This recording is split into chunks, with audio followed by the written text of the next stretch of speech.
Namaskar, I'm Tamanna Jain. To inculcate interest in engineering education and to increase the subject understanding, we are here with the new topic 8086 microprocessor. Let's start today's video. 8086 is a 16-bit processor, which means it has 40 pins and operate with 5-volt supply. It is available in 3 clock rates, that is 5 MHz, 8 MHz and 10 MHz. In this, 8086 has 16-bit data bus and 20-bit address bus. These 16-bit data bus are multiplexed with 16-bit address line, that is from AD0 to AD15. This 16-bit data bus means we can handle 16-bit data. Hence, the processor name is 16-bit processor, which only means that we can read, write and process 16-bit data at a. It has address bus of 20-bit. From address bus, we can define our memory size. 2 की power 20 is equals to 1 megabyte. That means we can address up to 1 megabyte of data, and the address range from 00000H to FFFFH. The 8086 architecture is divided into 2 parts. One is BIU, bus interface unit, and second is EU, execution unit. The BIU will fetch the instruction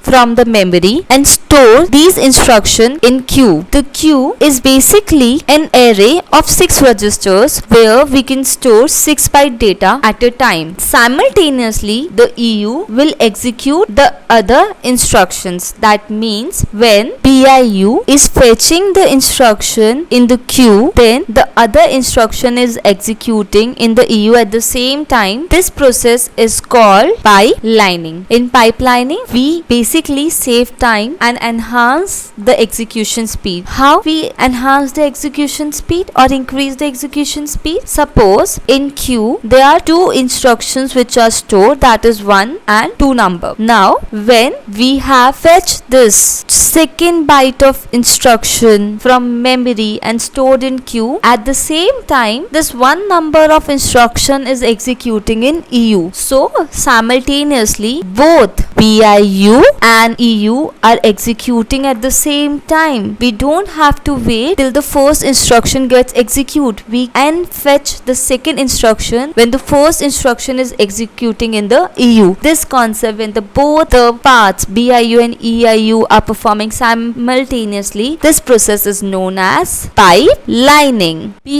BI stands for bus interface unit, which means this unit will handle all transfer of data and addresses on the buses. Now let's discuss components of BIU. BIU has 4 segment registers, that is CS code segment registers, SS stack segment register, DS data segment register, ES extra segment registers. These registers are of 16-bit, which means each and every register can store 16-bit data at a time. With the segments register, it also has a queue. Queue is basically an array of 6 registers where we can store 6 byte data at a time. We also have one offset register in BIU, that is instruction pointer register. Instruction pointer will give the address of the next code to be executed. And the last but not the least, the main circuit which plays the most important role is address generation circuit. It will generate a 20-bit physical address. So components are 4 segment registers, then 1 offset register, an array of 6 register, that is queue, and AGU, address generation unit.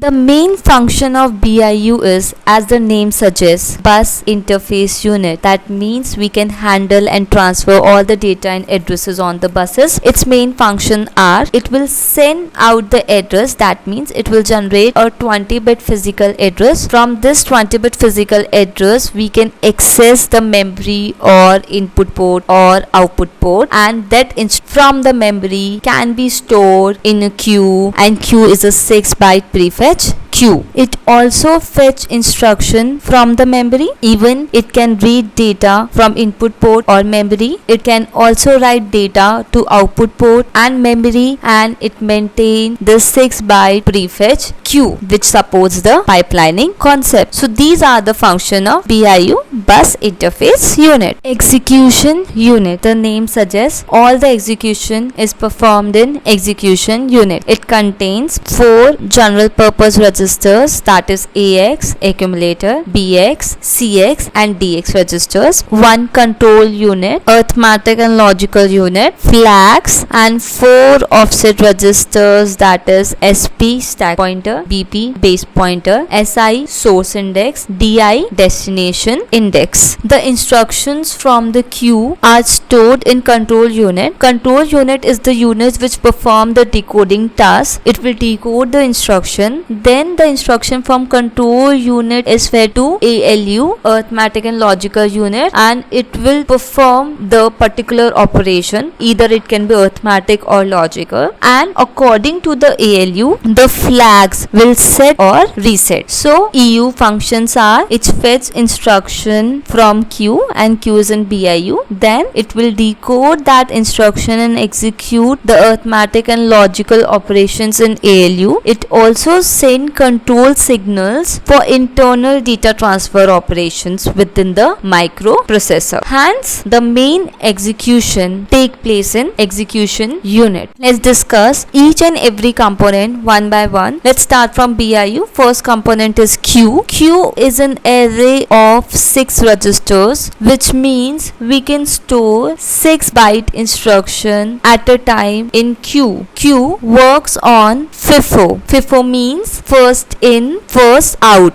The instruction which come first will be first get out from the queue. That means suppose we have a 6 array registers in queue, and the first data is stored in register 1 and the second data is stored in register 2. The time when the first data which is stored in register 1 will get into the, or will pass on to the decoding circuit, then the second instruction can be stored in register 1. So in this way it works on first in, first out. If this instruction which come first will first be transferred out. Basically what does BIU is, BIU fetch the instruction from the memory and fed that instruction to Q. Now the time at which the second instruction is stored in the queue, at the time the current instruction from the queue is dispatched into the decode unit. It will decode the instruction and then that instruction will be executed in execution unit, and that final instruction will be returned to some input or output port or in some memory. In this way, this concept is pipelining, that when some instruction is fetching in the queue, simultaneously the current instruction is executing in the execution unit. It will speed up the performance of the program execution, and in this way pipelining is a very good concept. Segment registers. We have 4 segment registers, that is extra segment register, CS code segment register, SS stack segment register, DS data segment register. Each segment registers is of 16 bits, and every segment register will hold the base address of the segments. The same way, extra segment register will hold the base address of extra segment. Code segment will hold the base address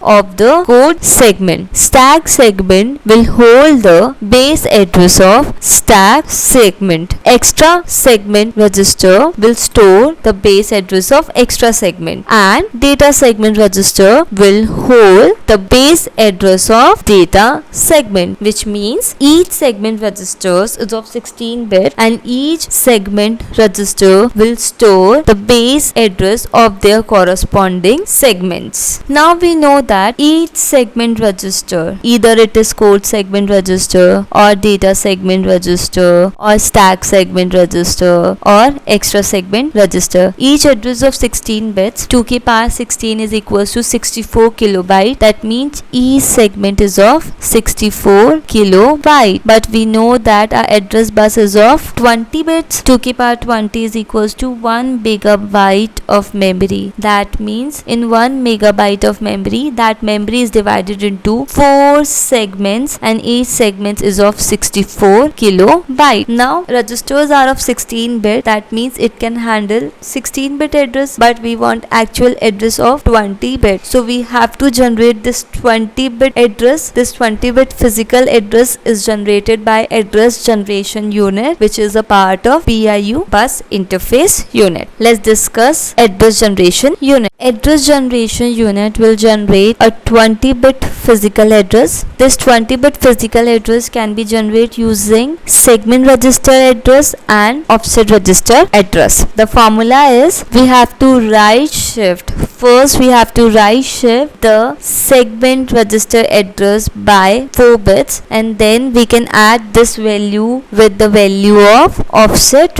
registers. Suppose for example we can say that segment register will store the base address of that corresponding segment. Now segment register is of 16 bit but physical address should be of 20 bit. So to make that 16 bit address to a 20 bit address, what BIU does, BIU insert 4 zeros to the least significant bit of segment register address to make it 20 bit. Now this new value will be added to an value of offset register and this is where we can generate a 20 bit address. One thing to be noted that segment register, each segment register's address is fixed. Why? Because we have already divided the memory into 4 parts and each segment is of 64 kilobytes, so its base address is fixed. But we have to utilize the full 1 megabyte of memory. How? We can make the offset register's address according to the programmer. Programmer can make that address range from 00000H to FFFFH. So in this way we can fully utilize that 1 megabyte of memory because we can access every and each point in the segment registers. Let's start with instruction pointer. Instruction pointer is an offset register of 16 bit. It will hold the offset or address of the next instruction to be executed from the code segment. When that particular instruction byte is fetched, the instruction pointer will be incremented. That means after each and every instruction byte which is fetched, after that instruction pointer will be incremented by 1. Now let's discuss that how IP will generate 20 bit physical address. With the instruction pointer we use code segment register. Suppose code segment base address, as we can see in the diagram, it's 348AH. So now first of all what BIU will do, BIU will insert zeros at the LSB, that is least significant bit. LSB of the code segment is this. It will insert 4 zeros and the new address will be 348A0. Now we can see from the diagram, instruction pointer address can be defined by the programmer and programmer has given it by an example. IP address is 4214H. This address will be added with the code segment address and we'll got a new 20 bit physical address, that is 38AB4H. In this way we can generate a 20 bit physical address. So with each segment register we use an offset register, as we can see in the diagram. With code segment register we use an offset register instruction pointer. With data segment register we use an offset register source index. With extra segment register we use an offset register DI, destination index. With stat segment register we use an offset register. It can be SP, stack pointer, or base pointer B. Now we can see that with code segment we use instruction pointer, and instruction pointer will tell us the address of the next instruction in the code segment. With stack segment we can use stack pointer or we can use base pointer. From stack pointer you can have the address of the top of the stack, and from the base pointer you can have random location address of any random location in the stack. With data segment you use a source index offset register, and from source index you can get the address of your source data. With extra segment you use an offset register, that is DI, destination index, and from DI you will get the address or offset of your destination data. Offset registers, one is stack pointer. From stack pointer you will get the offset of the top of the stack. Second is base pointer. From base pointer you can access any random locations of the stack. Next is instruction pointer. From instruction pointer you can get the address or offset of the next instruction in the code segment. From source index register you can get the offset address of the source data. From destination index address you can get the offset address of the destination data. Let's begin the execution unit. The first component of execution is general purpose registers. We have 4 general purpose register: AX accumulator, BX base register, CX counter register, DX data registers. Let's discuss it by one.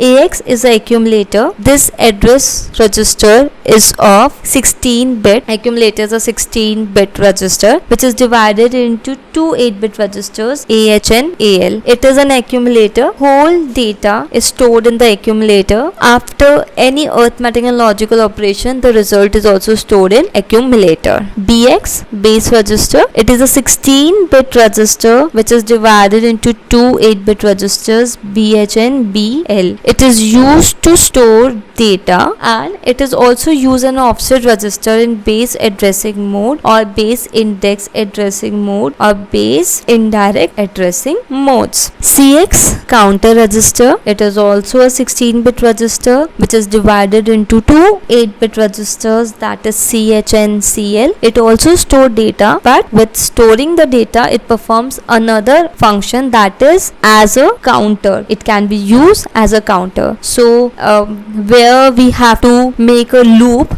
then we can use a counter register, and basically that loop is always in such instructions like you want counter in instructions like loop, shift, rotate instructions. So for loop, shift and rotate instructions we need a counter, and by default we use counter registers for these operation. Last is DX data register. It is a 16-bit register which is divided into 2 8-bit registers, DH and DL, and its name simply defines it will store 8-bit and 16-bit data. 8086 flag registers are of 16-bit and these are part of execution unit. The lower order byte of the flag register contains these flags, that is SF sign flag, ZF zero flag, AF auxiliary carry flag, PF parity flag, CF carry flag. These are the flags which are compatible with 8085, and the higher order flag register contains